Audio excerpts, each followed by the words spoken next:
What's up everyone, Shubu here, and if you don't know, I love smashing bros. But what if those bros were animals? Specifically pocket monsters. Today, I'm going to be replacing the entire Smash roster. And instead of a Nintendo crossover, it's just Pokemon. Just Pokemon. There's enough Pokemon to do that for sure. So I thought it'd be a fun little experiment to take all 70-something characters and put a Pokemon spin on them.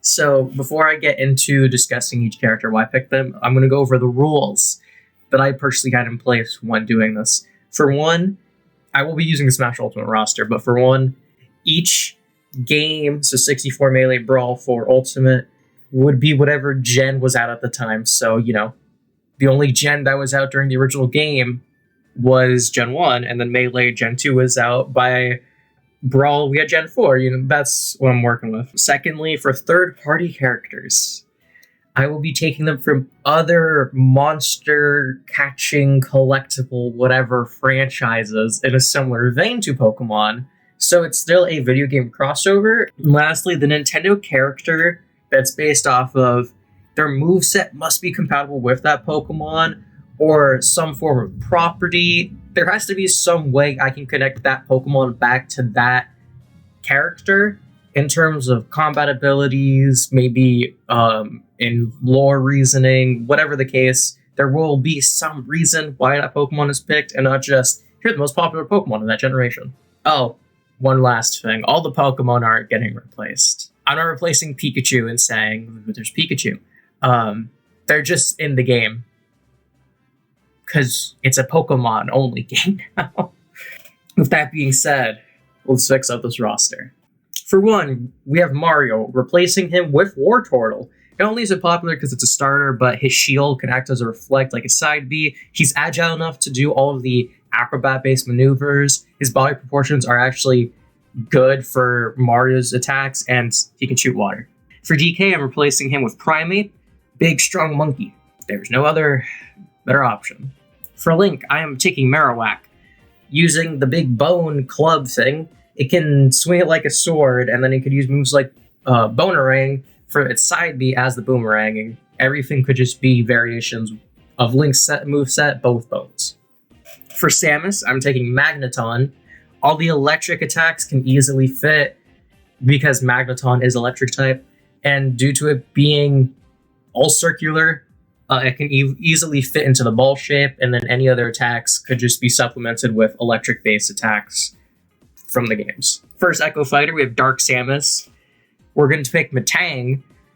This time it's because if we're relating it to Magneton, in lore, a Magneton is 3 Magnemites together, and Metang is 3 Beldums put together, so it makes sense that due to the similarity in how they're made, Metang would be the opposite of Samus. Back to 64 of Yoshi being replaced with Lickitung, Funny Tongue, Small Hands. That's all I wrote. Next we got Kirby being replaced with Ditto Transform. Obviously Ditto's signature gimmick can reflect Kirby's whole special copying ability. Fox would be replaced with Meowth. Not only is Meowth stupidly popular, but agile, and the only attack that I couldn't really think of would be its Fox's laser, which could then just be Payday. Skipping Pikachu, we have Luigi being replaced with Psyduck. Again, popular, and the goofy nature and headaches that Psyduck is known for, especially from the anime, fits with Luigi's whole Smash appearance. So it's a clean fit right there. For Ness, I'm choosing Clefairy because Clefairy was almost the mascot and was sort of intended to be, if you know your lore and history behind Pokemon. Secondly, due to its origins and the fact it has metronome, it could actually work really well in terms of mimicking the various abilities Ness shows off and possesses within Smash. Then there's Captain Falcon, who I'm taking Hitmonchan, agile puncher. You've got to get someone with a nice strong punch and who's, he has Fire Punch. It works. Skipping Jigglypuff, we're going to Melee. We have Peach. Peach is replaced with Sentret. Sentret can obviously glide, and for different attacks, it has access to a wide variety of moves, and its tail could be used for a lot of the hitting-based attacks. For Daisy, I'm going to just take Emolga. It's A similar concept to Sentret. The only difference is it's electric now, so it works. Bowser, we're taking Tyranitar. Proportionally, they actually match really well. And the only thing is, Tyranitar doesn't have a shell, but it's still spiky. So everything else could fit with Tyranitar's whole design. Ice Climbers, we're taking Kangaskhan because Kangaskhan has a kid, aka is 2 Pokemon, aka only Pokemon that could fit from Gen 2. For Sheik and Zelda, as they were originally a combined character, I will be mentioning them separately due to them being separate now. For Sheik, we have Poliwrath, an aggressive fighter, and then Zelda will be Politoed. Back in the day, they would be able to switch, be like, oh, it's a Poliwhirl evolving or whatever, showing off the branching evolutions, and now they just get a new down B. Dr. Mario, we're taking Croconaw. It actually goes well with Wartortle, and on top of that, proportionally, it does also match. Also, due to its bigger size, would naturally be slower, so everything fits with the differences between Mario and Dr. Mario. Skipping Pichu, go to Falco. Falco is going to be replaced with Snubbull, goes with Meowth. Marth, we're taking Steelix. Not only would all the stored attacks just make sense as Steelix's tail, it would be serpent-like and be something we haven't seen up till this point, even in the Smash series, so neat touch. For Lucina, we're taking Onyx, because it's just Steelix, but worse. Young Link, we're taking Cubone because it's Marowak, but smaller. Ganondorf is Hitmonlee. Not only does this reflect the fact Ganondorf was originally just a clone character of Captain Falcon, but due to a lot of his attacks in later entries using his feet and big leg-based attacks, it works well having Hitmonlee be this counterpart. We're skipping Mewtwo, going to Roy. Due to Roy being a pseudo-clone at this point of Steelix, we're taking another Serpent, this time being Arbok. Popular, just replace all the fire with poison. That works. Chrom, Viper. Again, just like Arbok, but newer. Mr. Game & Watch, we're taking Togetic. Togetic being popular as the evolution of Togepi. Metronome could work well for its side B, and its general popularity, I think, deserves a slot somewhere on here, and I'm going to be honest, it's not really a better fit for Game & Watch anyway. To Brawl now, we have Meta Knight, who spins, so take Claydol.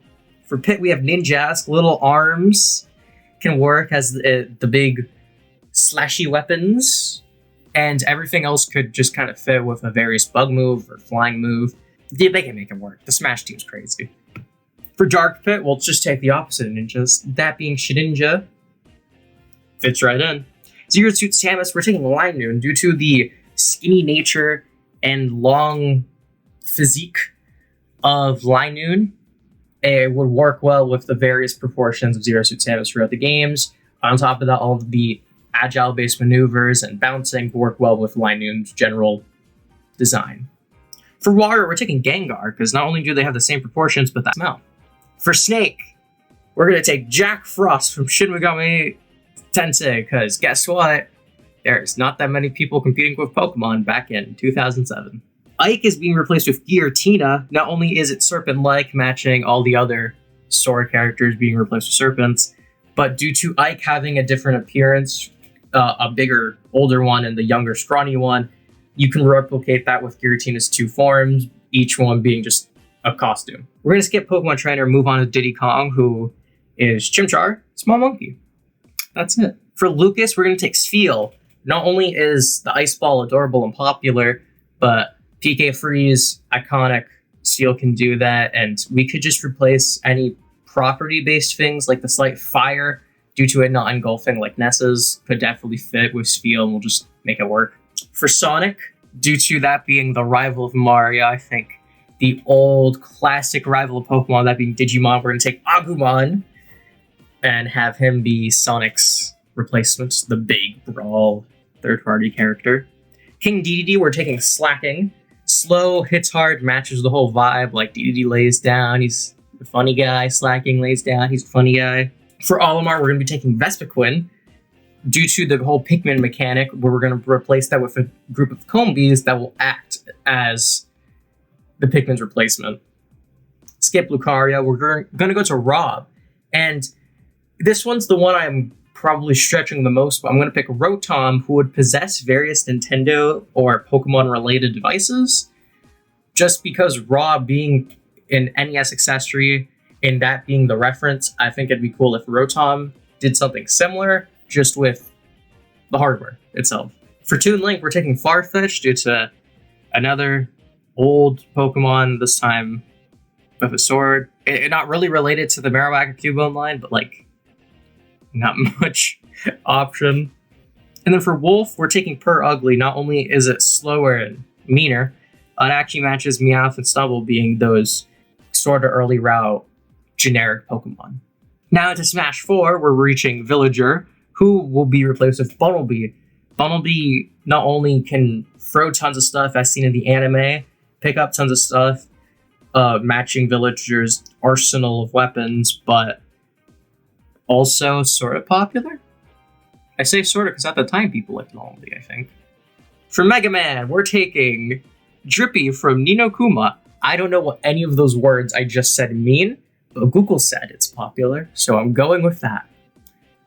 Wii Fit Trainer, we're doing Lopunny, and if I have to explain this, I'll let the comments do that, because I'm not talking about that.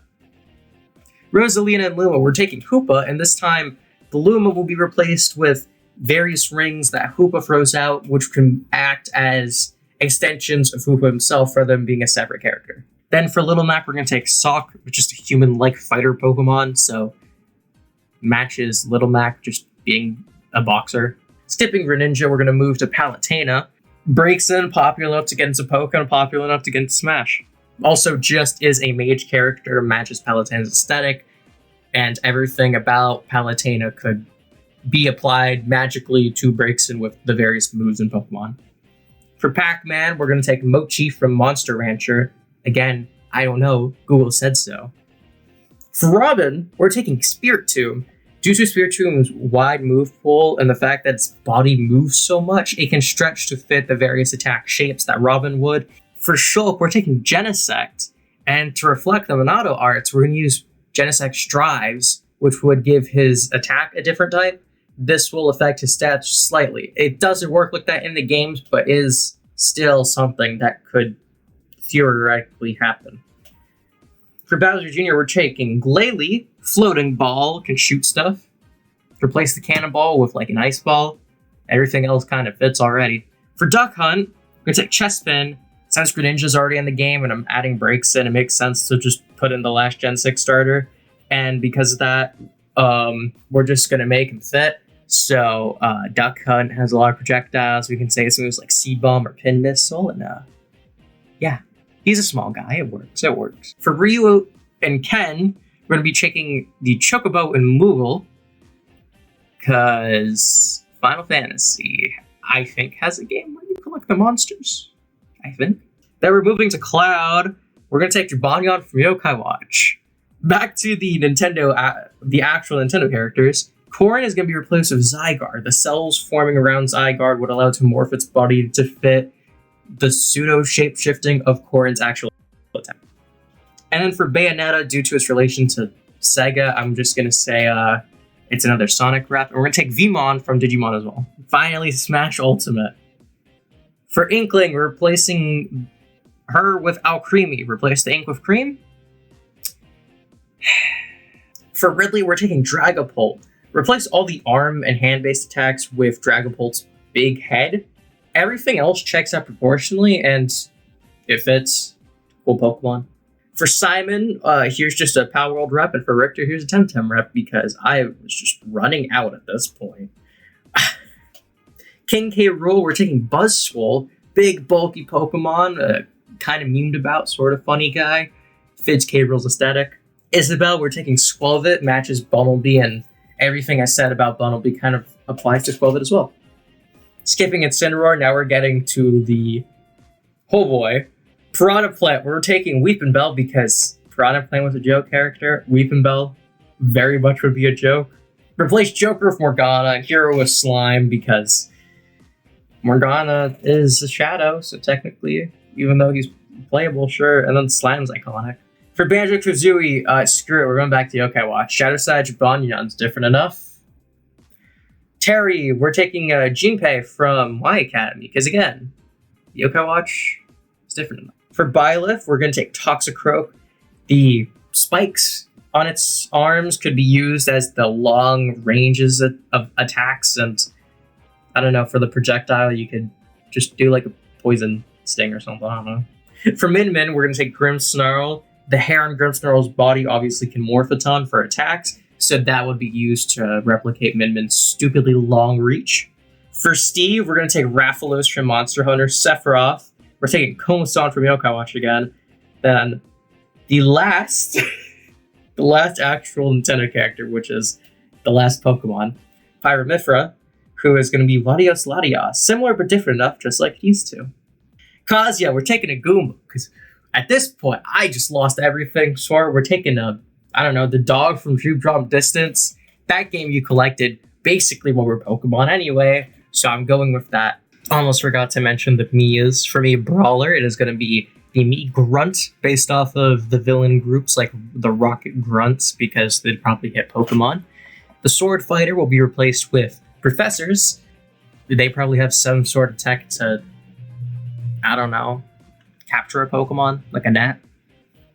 And then for Gunner will be the Rival, who will use various Pokeballs, which would, instead of summoning Pokemon, will use various elemental attacks reflective of a Pokemon instead.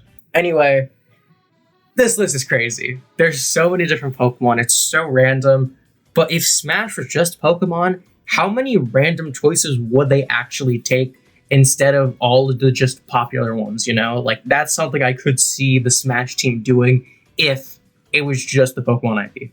Now, Smash being just a crossover game, removing that element and making it one franchise is actually difficult, so if anyone wants to try this for themselves with another franchise, or if you have better Pokemon options, I know definitely if I didn't follow the rules of matching the releases with the gens, I definitely could have made a much clearer roster, but as it stands, I think I did a pretty good job, and let me know about the third parties, what reps you would take, because, again, just nothing. There was just nothing good. With all that being said, thank you all so much for watching. Please remember to subscribe, and I'll see y'all next time. Have a lovely day, everyone.